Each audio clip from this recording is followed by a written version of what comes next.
नमस्कार। आपका अखबार के YouTube चैनल पर आपका स्वागत है। मैं हूं प्रदीप सिंह। पंजाब में 3 समानांतर राजनीतिक शक्तियां यानी पैरेलल पॉलिटिकल पावर काम करती थी। तीनों का सफाया हो गया, तीनों की नहीं चली। तीनों का जो राजनीतिक प्रभाव था वो कहीं दिखाई नहीं दिया और इन तीनों को मुंह की खानी पड़ी। पंजाब की राजनीति को चलाने में जब से ये राज्य बना है तब से इन तीनों राजनीतिक शक्तियों की बड़ी भूमिका थी। और देश की सबसे पुरानी रीजनल पार्टी अकाली दल, उसकी स्थिति ये हो गई है कि पंजाब में कभी जो निर्दलीय जीतते रहे होंगे उस स्थिति में आ गई है पार्टी। 117 में से सिर्फ 3 सीटें मिली हैं। 14 दिसंबर 1920, 14 दिसंबर 1920 को अकाली दल की स्थापना हुई थी। तो देश की सबसे पुरानी रीजनल पार्टी है। लेकिन देखिए मतदाताओं ने क्या हाल किया। इसलिए संदेश सभी राजनीतिक दलों को है कि गलतफहमी में मत रहो, अहंकार में मत रहो, इस गुरूर में मत रहो कि हमारा क्या बिगाड़ सकता है कोई, हमें कौन हिला सकता है, हमें कौन हटा सकता है, हमें कौन मिटा सकता है। मतदाता हटा भी सकता है, हिला भी सकता है और मिटा भी सकता है। ये उसने बार बार दिखाया है। लेकिन राजनीतिक दल और राजनीतिक नेता जो है इससे सबक लेते नहीं। और जो कहते हैं कि जो इतिहास से सबक नहीं लेते वो इतिहास के कूड़ेदान में जाने के लिए अभिशप्त होते हैं। तो कौन इतिहास के कूड़ेदान में जाएगा या नहीं जाएगा ये भविष्यवाणी मैं नहीं कर रहा हूँ, मुझे पता भी नहीं है। लेकिन आज जो परिस्थिति है उसके संदर्भ में तो ज़रूर इसकी जो है मीमांसा, व्याख्या, विश्लेषण होना चाहिए।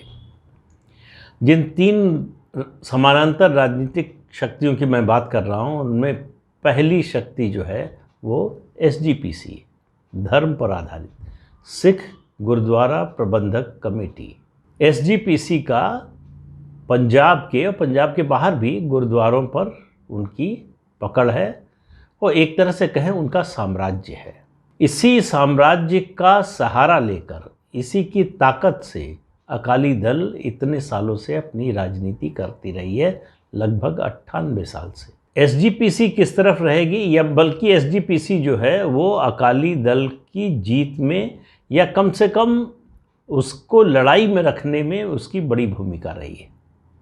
तो इसलिए आप देखते होंगे कि अकाली दल का सारा जोर, सारी ताकत इस बात में लगती थी कि SGPC से उनका नियंत्रण हटने न पाए, SGPC किसी और के कब्ज़े में न जाने पाए। उसके लिए जो भी समझौता करना पड़े, जो भी कदम उठाना पड़े, वो अकाली दल ने उठाया। तो SGPC को एक तरह से अपना सहयोगी संगठन बना लिया अकाली दल ने और लगा कि जब तक SGPC साथ में है तब तक कोई हमारा बिगाड़ नहीं सकता कुछ। लेकिन सत्ता में आने के बाद जो अहंकार आता है वो बड़े अच्छे से अच्छों को अपने रास्ते से विचलित कर देता है। अकाली दल उसका कोई अपवाद नहीं। अकाली दल के साथ भी वही हुआ। 2007 से 2017 10 साल लगातार सत्ता में रहने से अकाली दल का जो संतुलन है वो बिगड़ गया। क्योंकि पंजाब में ये परंपरा सी थी कि हर बार सरकार बदल जाती थी, लेकिन 7 में जो सरकार आई वो 12 में बदली नहीं, वही सरकार रही। उसका नतीजा ये हुआ कि अकाली दल को और उसको चलाने वाले एक परिवार, मतलब अकाली दल एक परिवार की पार्टी बन गई, बादल परिवार की। उस परिवार को लगा कि अब हमें कोई हटा नहीं सकता, हम सदा और सर्वदा के लिए हैं।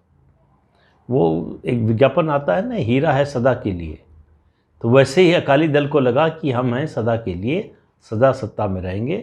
मतदाता ने बताया कि दिमाग ठीक कर लो, अभी हम हैं, हम ही तय करते हैं कौन रहेगा कौन जाएगा।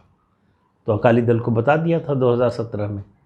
तो इस बार तो और ज़्यादा अच्छे तरीके से बताया कि भाई 5 साल विपक्ष में रखा फिर भी आप सुधरे ही नहीं, तो लीजिए उसका जो है परिणाम भुगतिए। एक नई पार्टी आई जो नई इस संदर्भ में नहीं कह सकते कि बिल्कुल नई नहीं है, 2013 से सक्रिय है ये पार्टी। 2014 का लोकसभा चुनाव लड़ी थी, आम आदमी पार्टी की बात कर रहा हूँ, जिसके 4 सांसद जीते थे। ये बात दूसरी है कि 2019 में एक ही रह गया, और 2017 में जो 20-22 एमएलए जीते थे वो भी चुनाव के समय तक आधे हो गए थे। लेकिन लोग तय करके बैठे थे इस चुनाव में कि इन ट्रेडिशनल पार्टियों को वोट नहीं देना है, इनको सत्ता नहीं सौंपनी है। तो सामने जो विकल्प के रूप में दिखाई दिया, उसके, मैं कह रहा हूँ इस बात पर ध्यान दीजिएगा कि उसके गुण दोष पर विचार भी नहीं किया लोगों ने। लोगों को लगा पहले इनसे छुटकारा पाओ, उसके बाद फिर देखेंगे कौन क्या है। उसका फ़ायदा पूरा आम आदमी पार्टी को मिला। तो पहली जो समानांतर राजनीतिक शक्ति थी वो एसजीपीसी। इस चुनाव में मतदाताओं ने बता दिया कि एसजीपीसी जो है, हाँ ठीक है, धार्मिक संस्था है, धर्म से हमको लगाव है, धर्म की, हम अपने धर्म की रक्षा करना चाहते हैं, उसका सम्मान करते हैं, लेकिन राजनीतिक फैसला हम जो है वो धार्मिक संस्थाओं के प्रभाव से, उनके निर्देश पर नहीं लेंगे। तो ये सबक है अकाली दल के लिए, या बल्कि उन सभी संगठनों के लिए, राजनीतिक दलों के लिए जो किसी धार्मिक संस्था के बूते पर राजनीति चलाना चाहते हैं। दूसरी जो पैरेलल पॉलिटिकल पावर थी वो थी डेरों की। पंजाब में करीब 9,000 डेरे हैं और पंजाब की लगभग 1/4 आबादी किसी न किसी डेरे से जुड़ी हुई है, और इन डेरों से सबसे ज़्यादा जुड़े हुए हैं समाज के सबसे गरीब तबके के लोग, यानी अनुसूचित जाति के लोग, जिनकी आबादी लगभग 32% है। उसके अलावा भी कुछ गरीब तबकों के लोग जुड़े हैं, लेकिन ज़्यादातर इसमें जो है वो अनुसूचित जाति के लोग हैं। और इन डेरों का उन पर बड़ा प्रभाव रहता है।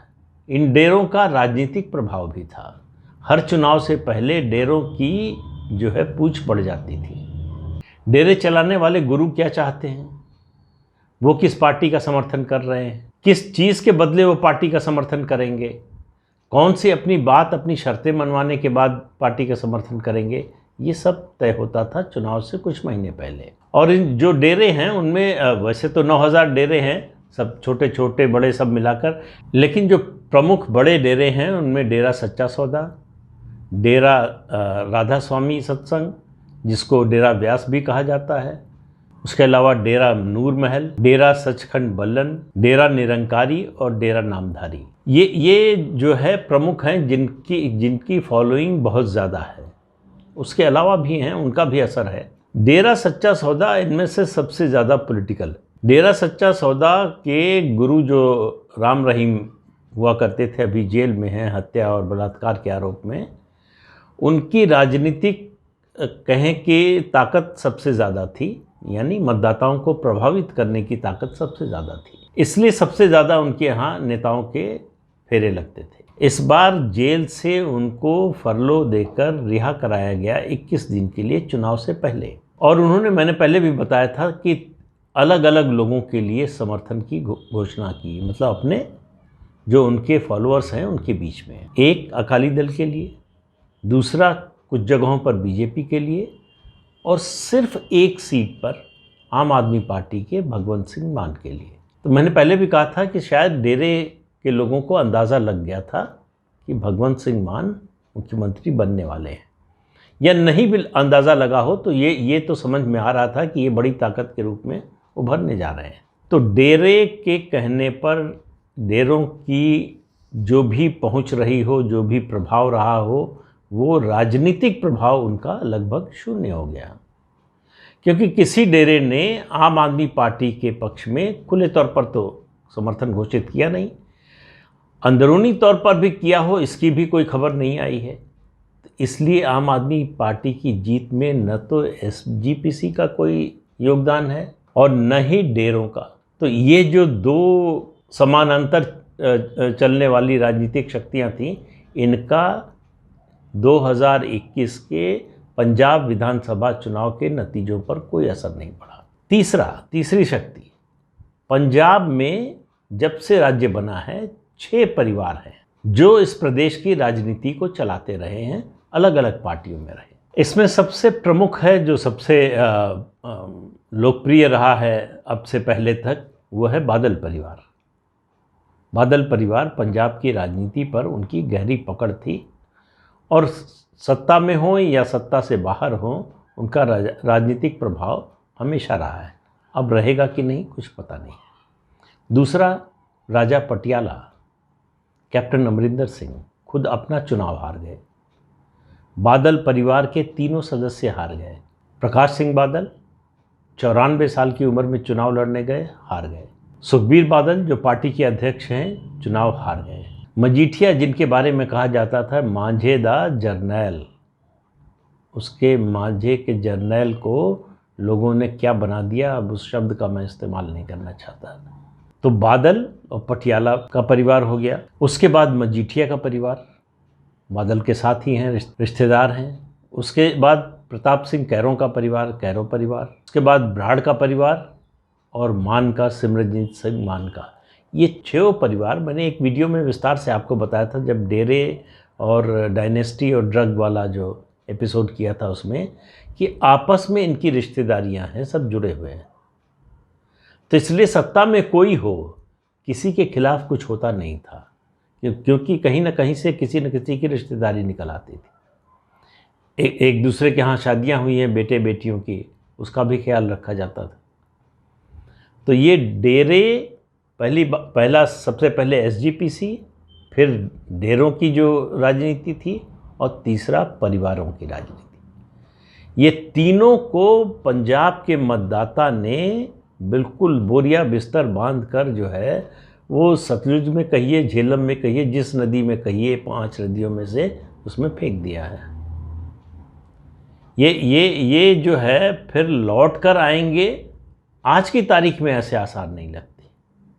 तो उन परिवारों को की विदाई कर दी है मतदाताओं ने पंजाब की राजनीति से, ऐसा लगता है हमेशा के लिए।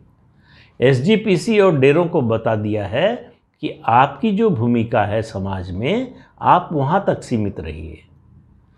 वो चाहे धर्म के क्षेत्र में हो या समाज के विकास या सामाजिक सुधार के क्षेत्र में हो, आप वहीं तक सीमित रहिए। राजनीति में मत उतरिए और हमको तो कतई मत बताइए कि हम किसको वोट दें और किसको न वोट दें, हम किसकी सरकार बनवाएं किसकी नहीं बनवाएं। तो इतने इस्टेब्लिश्ड, ये एक तरह से अगर कह लें संस्थान को, 2 को तो संस्थान कहेंगे ही, तीसरा परिवार है वो भी एक तरह से इंस्टीट्यूशनलाइज हो गया था। तो इन तीनों संस्थानों को मतदाताओं ने पूरी तरह से रिजेक्ट कर दिया। ये है भारतीय डेमोक्रेसी की ताकत। इसके लिए कोई अभियान नहीं चला, इसके लिए कोई आंदोलन नहीं हुआ। जो आंदोलन करने वाले थे उनकी तो बात ही नहीं की। उनका तो जो हश्र किया है मतदाताओं ने कि उनकी कई पीढ़ियां याद रखेंगी। दोबारा उनमें से कोई राजनीति में आने की कोशिश भी नहीं करेगा, सपना भी शायद नहीं देखेगा। तो इन सबको जिस तरह से ध्वस्त किया है वो भारतीय मतदाता की राजनीतिक परिपक्वता को बताता है, उसकी पॉलिटिकल मैच्योरिटी को बताता है कि उसको किसी अभियान, किसी मुहिम, किसी आंदोलन की ज़रूरत नहीं होती परिवर्तन करने के लिए। उसको मालूम है कि कब परिवर्तन करना है। फ़र्क यही है, गलतफहमी लोगों को इसलिए हो जाती है कि वो बड़ी लॉन्ग रोप देता है कि अच्छा इस बार देख लेते हैं, अच्छा एक बार और देख लेते हैं, अच्छा चलो माफ़ कर देते हैं, अच्छा चलो भाई गलती हो जाती है एक बार और आजमा लेते हैं। लेकिन एक समय आता है वो कहता है कि बस अब और इससे आगे नहीं, अब आप अपना काम देखो, हमको मालूम है हमको क्या करना है। तो पंजाब के मतदाताओं ने ये पूरे देश के लिए, मैं कहता हूँ दुनिया के लिए संदेश है कि किसी भी राजनेता को मतदाता की राजनीतिक परिपक्वता, उसके निर्णय लेने की क्षमता पर कभी संदेह नहीं करना चाहिए। वो जानता है कि उसके हित में क्या है, उसके प्रदेश के हित में क्या है, देश के हित में क्या है, समाज के हित में क्या है, उसी के अनुसार फैसला लेता है। वो जब लॉन्ग रूप देता है तब लोग उसको समझने लगते हैं कि बेवकूफ़ बनाया जा सकता है, इसको बरगलाया जा सकता है। तो इस गलतफहमी को जो लोग दूर कर लेंगे उनका फ़ायदा होगा। जो अभी इस गलतफहमी में जीते रहेंगे उनका क्या हश्र होगा, ये 2021 के चुनाव ने बता दिया है नतीजे में। तो इस अंक में इतना ही, अगले अंक में फिर मिलेंगे किसी नए मुद्दे के साथ। तब तक के लिए इजाज़त दीजिए, नमस्कार। आपसे अनुरोध है कि ये चैनल देखिए, शेयर कीजिए, लाइक कीजिए और सब्सक्राइब ज़रूर कीजिए। नमस्कार।